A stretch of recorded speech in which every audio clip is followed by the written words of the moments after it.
People don't want to hear about grief. People do want to get away from grief, but grief isn't something that you can escape. Grief is something that you can learn how to incorporate into your life. It's something that you can learn how to work with, but it isn't something you can escape or get away from.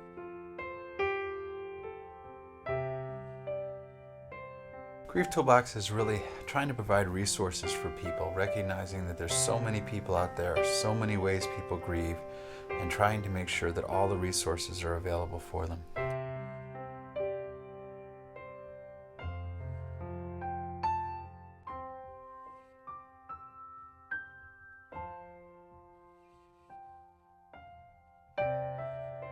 I think it was probably within 2 weeks after her death, and I might have gotten a call from a friend.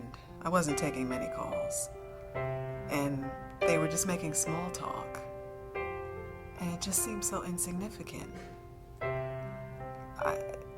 At that point, I didn't care if the sky was blue or gray. I didn't really care about anything. If someone you love is hurting and you want to help them, you might want to purchase Walking Through Grief. If you're hurting and are looking for a way to find help for yourself. Staying busy takes the focus off of your pain and your grief and your loss, which in spurts is okay because you can't stay in that pain all the time.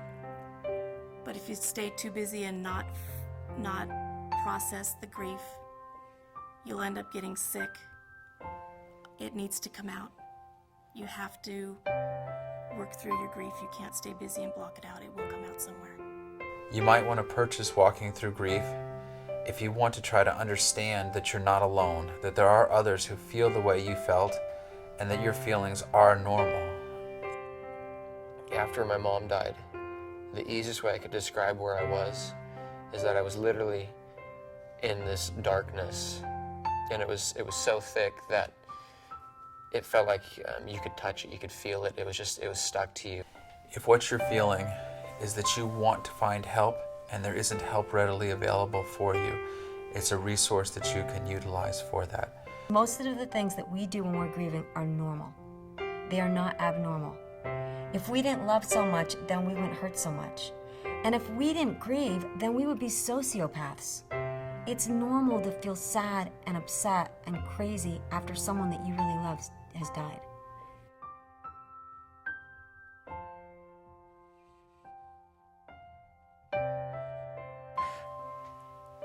People ask us how we're doing. And we say fine. And I've often thought, why do we do that? We're not fine.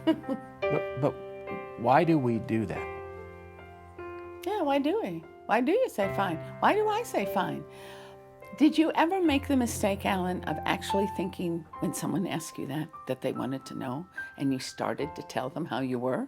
Uh-huh. And what was their reaction? They just move Yeah, back usually. or they're looking to watch going, woo, I'm Yeah. sorry I asked that question. Instantly, when we're bereaved, I mean, in the emergency room, at the scene of the accident, at the funeral, people are saying, well, how are you doing? How are you? And instantly we are taught by looking at other people's facial expressions that the appropriate response is, I'm fine. And eventually you end up wanting to say, I'm fine, with your teeth clenched. Do I look fine? I can barely get dressed. I have on mismatched shoes. My hair's a mess. I'm in my pajamas and I'm standing here at the bank making a deposit. I'm not fine.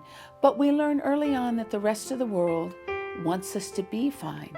So you learn to wear the mask. Right. The most important thing you're going to walk away with is hope. Hope is a valuable commodity when you're grieving. You just got to make that first step and decide for yourself that you're tired of being stuck in the mud, that you're willing to step out and go for it and live life and honor your loved ones by doing that.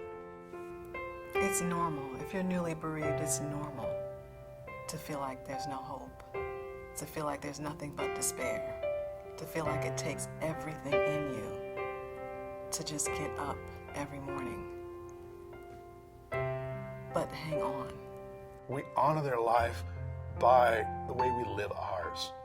We become their hands, we become their voice, we become their interaction in the world where they can't.